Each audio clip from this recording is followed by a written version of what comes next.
Hello, and welcome to another new episode of Emotional Eating Unwrapped. I'm your host, Alana Kessler, and it is November 1st when I'm recording this episode today for you.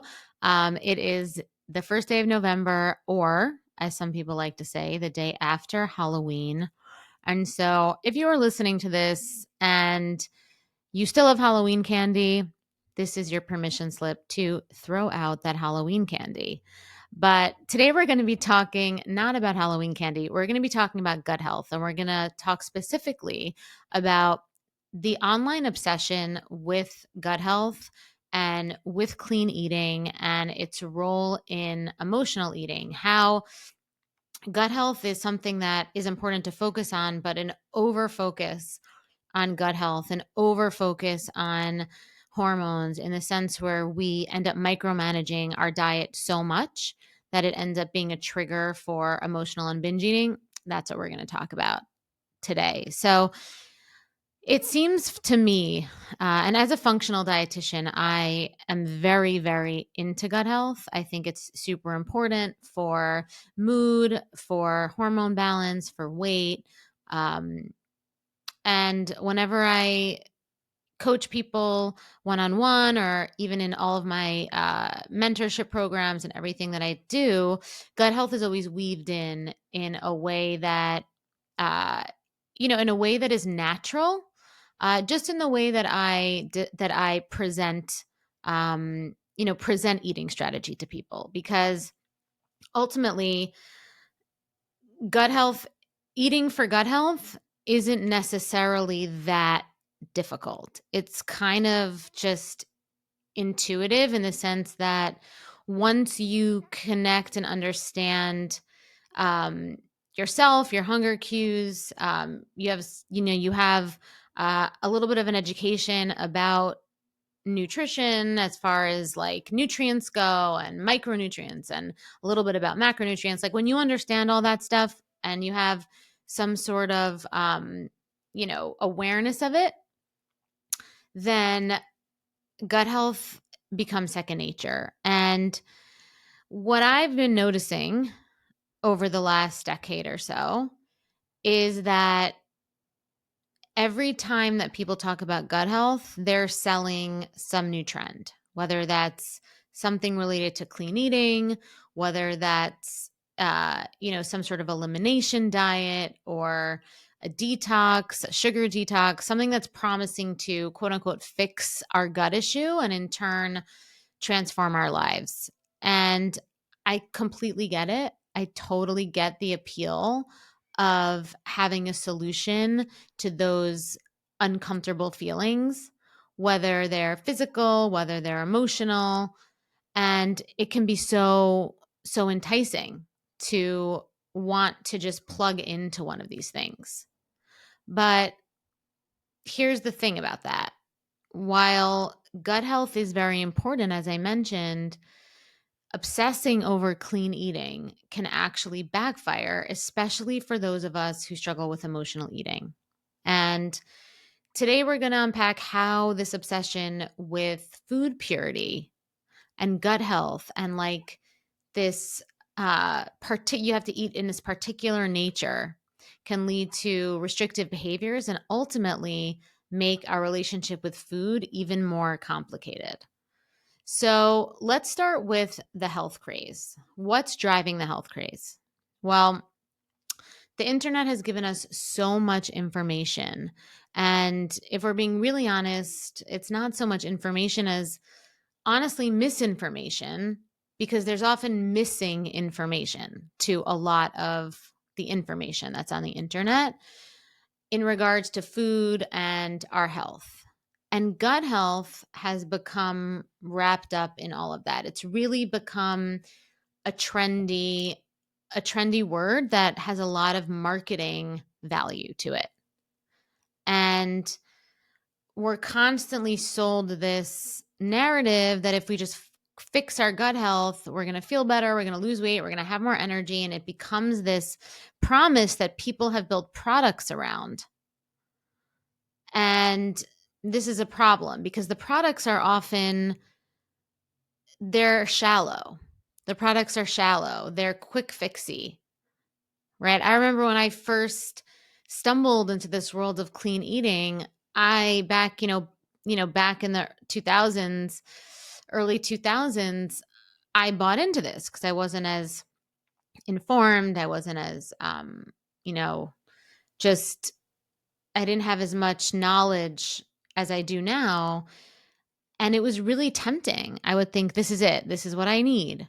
I've been struggling with emotional eating for years. I was struggling with yo-yo dieting. So I figured that this idea of getting control and fixing my gut, and by extension, that would fix everything else, was something that I really bought into. And so I bought books. I started following all these rules because ultimately, when people are selling gut health as a product, it's always going to come with a rule. So if you look at any program that is selling you the promise of good gut health, it's going to be a 10-day, a 10-day, 5-day, 30-day detox. It's going to be an elimination diet. It's going to be some sort of food combining situation where you're combining this macronutrient with this macronutrient and you have to eat it in this kind of way.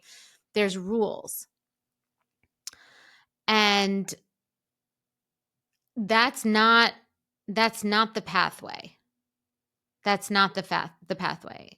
Following more rules, eliminating foods left and right, obsessing over what's the right way to eat, what's clean enough, what's pure enough, what I can combine, the exact order of how I eat things, like that's not going to help, because what happens with that is that drive for control, which makes you feel really in control at first, is actually pulling you away.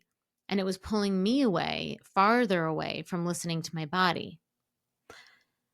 And as you know, listening to your body, turning on that channel, right? Turning on that wavelength is exactly what we need to heal emotional eating, to actually feel in control, to actually get the results that we want, and even to succeed at having a good gut. Because our gut is connected to our brain.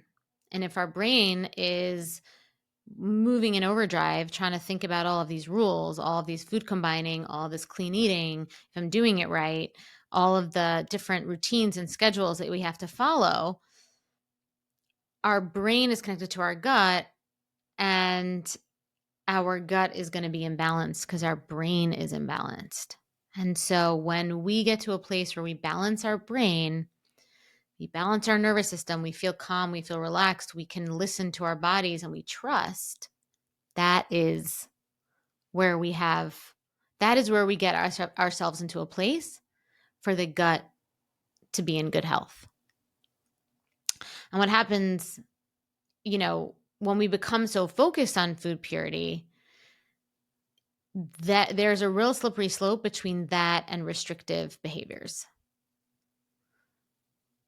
Because it is you have to follow certain rigidness. And people that have a tendency to slip into restrictive behaviors can feel really good about something like this, but it takes very little for us to feel completely overwhelmed by being overcome by being in a restriction when we do these types of cleanses, food combining, all this different stuff. And ultimately, what we're buying into is a one-size-fits-all approach to nutrition, right? Nothing about a 10-day detox is customized for you. Nothing about a 10-day detox says listen to what your body wants or listen to your hunger cues. It basically is it's about you plugging into a one-size-fits-all and following the leader for 10 days and then, having an outcome at the end. But the outcome isn't something that you quite understand how you got there. The outcome is not something you could replicate or something that's predictable for you for the future. And replication and predictability is what makes for a calm nervous system and what makes for a healthy gut. So let's talk about how clean eating, that, we're talking about a little bit now, but more specifically for emotional eaters, how it can backfire, right? This type of way of approaching eating and food. So one of the big issues with elimination diets or overly strict eating is that ultimately it leads to feelings of deprivation. Right? At first, like I said before, it feels good. It's like, oh, I have a plan. I have something that I could follow, and it's like new and exciting. But eventually, when we start cutting out entire food groups or avoiding certain foods altogether, it leaves us feeling restricted. It doesn't feel like the ends justifies the means, even if the ends is a weight loss. And I know you know that because many people listening to this podcast have done that before and have already lost weight that they've gained back a few times. So you know that when you do programs like this and approach eating this way, the end doesn't usually justify the means, because if it did, we wouldn't still be feeling like we're in the same place. Because what happens is that once we start to feel deprived, once the body starts to feel deprived, something shifts and we start craving the things that we're trying to avoid. And then when we start craving the things that we're trying to avoid, our brain starts going into hypervigilance. We start getting anxious. We start negative self-talk. Our brain starts going crazy.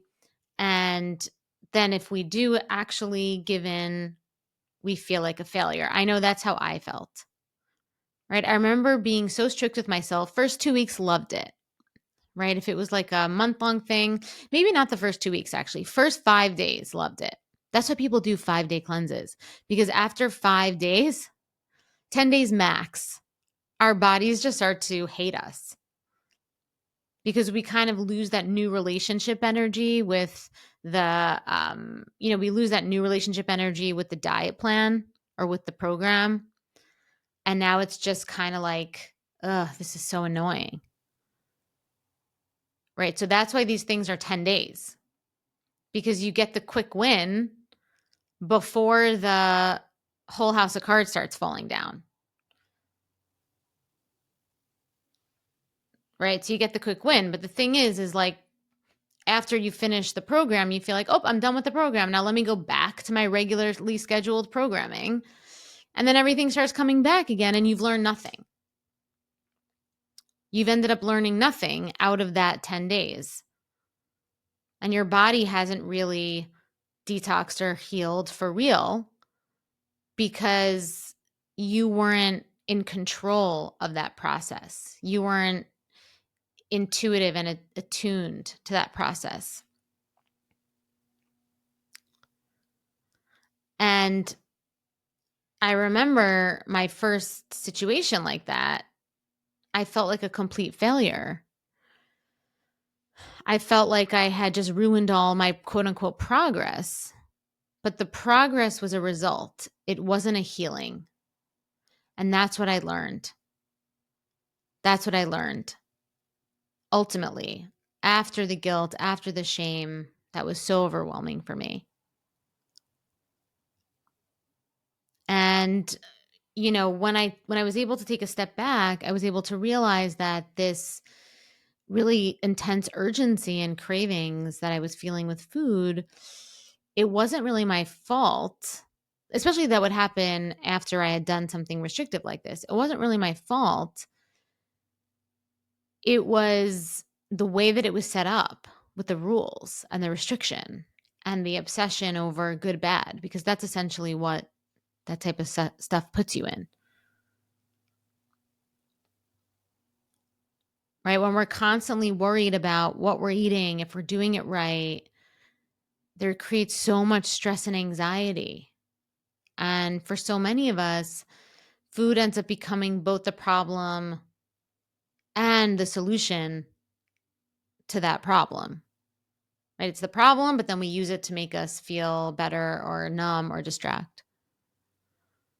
Right? So we use it for comfort, we use it to feel in control, and then we end up right back where we started, feeling trapped in a cycle that feels impossible to break. And if you think about it rationally, the idea that a 10-day detox, or combining protein with fat for breakfast every day, is going to heal your gut overnight, or that's going to be the lasting solution to just never eat sugar, isn't a reality for people. And it's not even necessary. You don't need to cut that stuff out of you don't need to eat in that type of way, and you don't need to cut that stuff out of your diet. But people like to have actionable guarantees, right? It feels much safer for us to be like, okay, if you do this and this, you're going to get this. And that's what we keep buying into, but it's just marketing. It's not needed. It doesn't need to be that complicated. Right? Like, gut health is both too complex for that type of simple elimination or detox, and it's also too simple to need to put yourself in that position, because the body is intelligent. And it all comes back to creating calm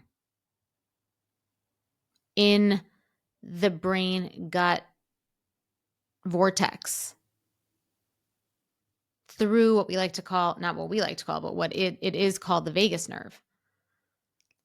When you can create harmony between your emotions, your brain, your nervous system, and your digestive system, and the way that your digestive system absorbs food, then your gut is healthy. Because here's the truth. You can eat the cleanest, most pure, most intense, insane food combining diet, detox. The reason why it works is because the reason why it can work is because it's not about the food as much as it is about the fact that your brain is finally relaxed from worrying about it, because you've committed to a program. And so your brain can shut off that part. You can say, oh, okay, I found the answer. I can relax around this now.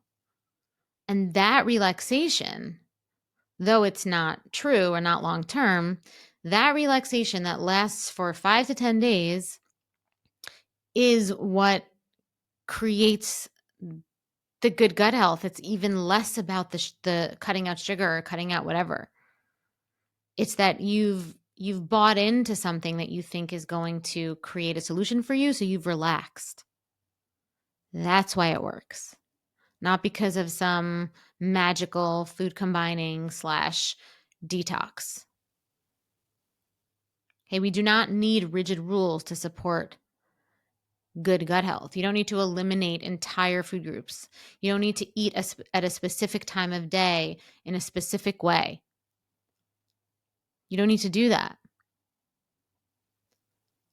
Truly.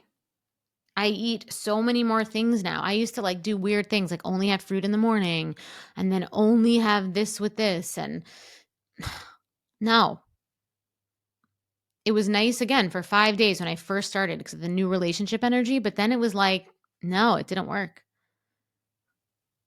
And I got more anxious and I got more inflamed and my gut was worse. Adrenal fatigue, weight gain, all the stuff. And it wasn't because I was eating. That added on to it for sure. The binging didn't help. But it was because my nervous system was completely out of whack. right? Our bodies thrive on diversity, diverse nutrients, diverse, even switching up the times of eating that you eat, right? The kinds of food that you have. The body thrives on that stuff as long as you're giving it, diversity, and, there's high nutritional value foods that you're eating, a good percentage of the time. Not all the time, but like a good percentage of the time, your body's going to appreciate you for that. It's going to have a strong metabolism. Your gut is going to be good. Right? We don't need these other things. It's just totally unnecessary. And that was one of the most freeing things that I learned, was that I didn't need to follow this. It was so freeing once I learned how to listen to my body. And once I saw that listening to your body is a training and is a method into of itself, that once I really clued into it, relaxed my nervous system because it was free. It was flexible. I could be spontaneous. I could, I didn't have to follow any type of rule. And I noticed that my cravings decreased. My binges became less frequent. I was enjoying eating again.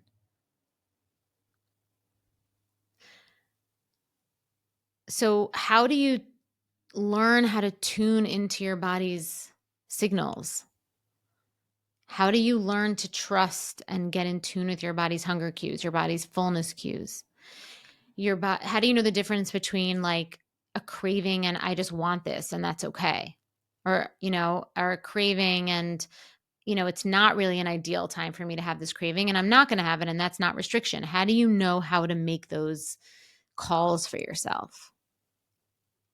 Right? That is something that you have to learn how to do. Because when you learn how to do that, you can eat whatever you want.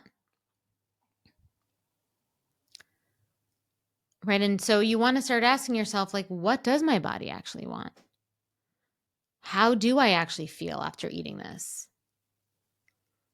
And you make your decisions based on your desires and your feelings and your higher value and your integrity, rather than a rule, a detox, some sort of plan that someone gave you, some sort of food plan with a promise that never delivers.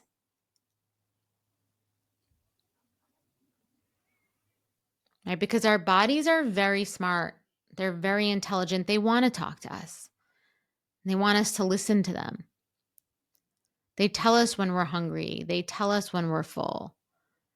And they usually tell us when foods don't sit well with us.